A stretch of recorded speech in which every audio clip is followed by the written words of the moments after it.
Imam Syafi'i adalah seorang tokoh besar yang sangat berjasa bagi kaum muslimin, sehingga banyak sekali orang yang mengikuti beliau dalam masalah fikih. Namun, cukup sangat disayangkan banyak sekali dari orang-orang yang mengaku mengikuti beliau dalam masalah fikih, namun tidak mengikuti beliau dalam masalah akidah. Nah, teman-teman sekalian, apa sih sebenarnya akidah Imam Syafi'i sehingga dari sekian banyak orang yang menisbatkan diri kepada mazhab fikih beliau tidak mau mengikuti beliau dalam masalah akidah? Sangat menarik di sini teman-teman sekalian untuk kita bahas. Tonton terus video ini hingga selesai agar kita menemukan fakta yang sebenarnya.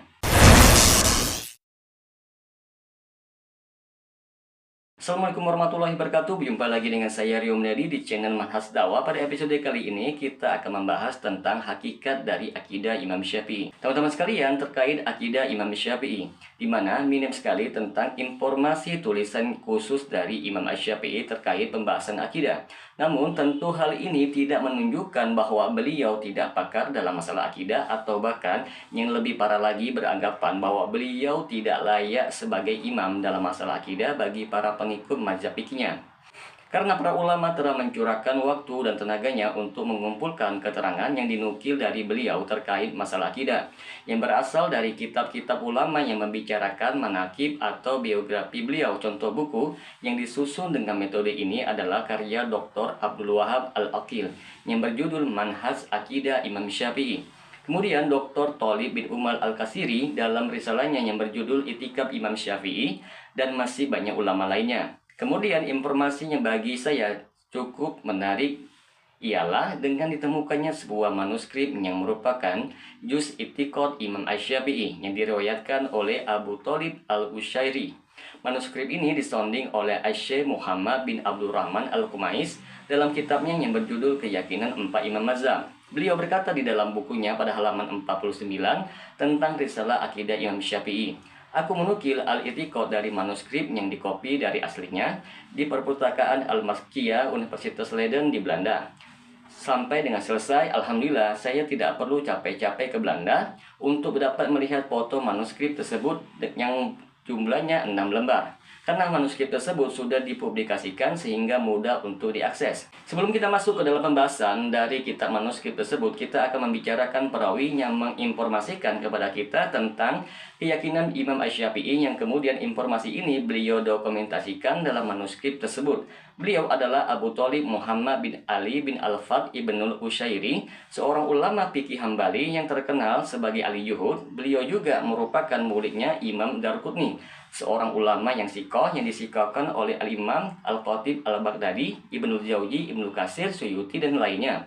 Terdapat kritikan terhadap beliau, namun semua itu sudah diselesaikan oleh ulama yang lainnya. Kemudian berikutnya, di sini kita perlu memastikan bahwa Juz I'tiqad Imam Syafi'i benar-benar ada, bukan hasil dari rekayasa.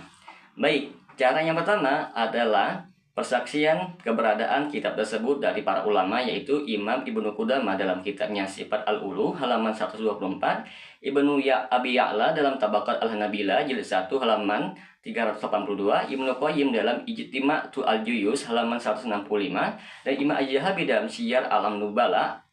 Hal ini dinukilkan oleh Dr. Al-Kumais dalam kitabnya yang di atas pada halaman 45.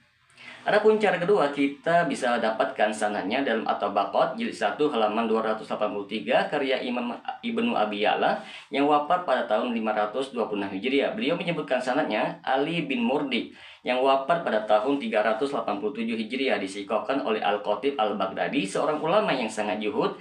Ibnu Abi Hatim yang wafat tahun 327 Hijriah, seorang imam yang masyhur dari anak dari imam besarnya juga, itu Abu Hatim Ar-Razi. Sebagai ulama Syafi'iyah masukkan Ibnu Abi Hatim sebagai ashab Syafi'iyah dalam Tabaqat Asy-Syafi'in.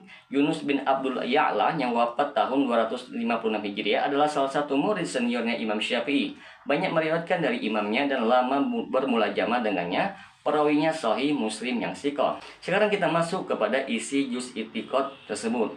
Beliau pernah ditanya tentang sifat-sifat Allah Azza wa Jalla dan apa yang seyogyanya diimani. Maka beliau Allah Tabaraka wa Ta'ala memiliki banyak nama dan sifat yang datang dalam kitabnya yang dikabarkan nabinya Shallallahu Alaihi Wasallam kepada umatnya. Tidak boleh seorang pun dari makhluk Allah Azza wa Jalla yang telah tegak hujah baginya dari Al-Quran yang turun kepadanya dan sabda Nabi Shallallahu Alaihi Wasallam yang diriwayatkan oleh perawi yang adil menyelisihinya. Apabila ia menyelisihinya setelah tegaknya hujah atasnya, maka ia termasuk orang yang kafir kepada Allah Azza wa Jalla. Adapun apabila ia menyelisihinya sebelum tegaknya hujah atasnya dari sisi nas, maka ia diberikan uzur karena kebodohannya, karena pengetahuan tentang itu tidak mungkin dinalar dengan akal, tidak mungkin pula diperoleh dengan mempelajari dan merenunginya. Di antara contoh hal tersebut adalah kabar dari Allah bahwa Dia Maha mendengar, bahwa Dia memiliki dua tangan, sebagaimana firman-Nya, akan tetapi kedua tangan Allah itu terbuka, sebagaimana yang disebutkan di dalam Quran surah Al-Maidah ayat 64. Lebih lanjut, Imam Syafi'i menjelaskan bahwa kedua tangan tersebut adalah kanan, sebagaimana firman-Nya, dan langit-langit itu digulung dengan tangan kanannya, seperti yang disebutkan di dalam Quran surah Az-Zumar ayat 67. Bahwa Dia memiliki wajah sebagaimana firman-Nya, segala sesuatu pasti binasa kecuali wajahnya, Quran surah Al-Qasas ayat 88, dan juga firman-Nya, tetapi wajah Tuhanmu yang memiliki kebesaran dan kemuliaan tetap kekal, Quran surah Ar-Rahman ayat 27. Bahwa Dia memiliki kaki sebagaimana sabda Nabi Shallallahu Alaihi Wasallam, sehingga Tuhan Azza wa Jalla meletakkan kakinya di dalam jahanam. Bahwa Dia tertawa sebagaimana sabdanya tentang orang yang gugur di jalan Allah, bahwa ia akan menemui Allah Azza wa Jalla dalam keadaan Dia tertawa padanya.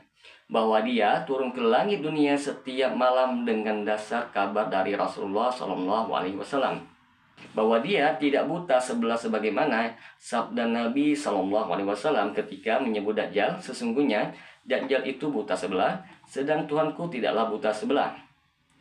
Bahwa sesungguhnya kaum mukminin akan melihat Tuhannya pada hari kiamat dengan mata mereka, sebagaimana mereka melihat bulan purnama. Bahwa Dia memiliki jari, sebagaimana sabdanya, tiada hati melainkan ia berada di antara dua jari, yang jari-jarinya yang maha pengasih. Sungguh makna dari sifat-sifat yang diberikan Allah sendiri pada dirinya dan juga diterangkan oleh Rasulnya Shallallahu Alaihi Wasallam tidak akan diketahui hakikatnya dengan merenungi dan mempelajarinya, dan seseorang tidak dikafirkan karena tidak mengetahuinya kecuali setelah datang kepadanya nas tentang itu.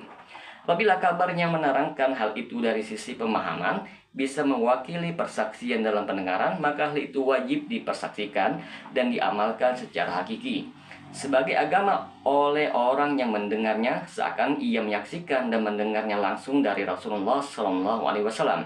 Tapi ketika kita menetapkan sifat-sifat ini, kita juga menafikan tasbih atau penyerupaan Allah dengan makhluknya, sebagaimana Allah menafikan hal itu dari dirinya. Dalam firman-Nya, tidak ada sesuatu pun yang sama dengannya, dan Dia maha mendengar lagi maha melihat, Quran surah Asy-Syura ayat 11. Maka teman-teman sekalian, ini sangat clear sekali akidah beliau dan sangat cocok sekali dengan pelajaran akidah yang diajarkan di atas tarekat manhaj salaf, dan segala puji bagi Allah atas segala nikmatnya. Semoga Allah memberikan hidayah dan taufiknya kepada kita semua untuk tidak ragu di dalam menempuh kebenaran. Semoga dengan sedikit penjelasan ini dapat memberikan manfaat bagi teman-teman sekalian, dan apabila channel ini memberikan manfaat bagi teman-teman sekalian, silahkan subscribe dan share. Semoga bermanfaat. Assalamualaikum warahmatullahi wabarakatuh.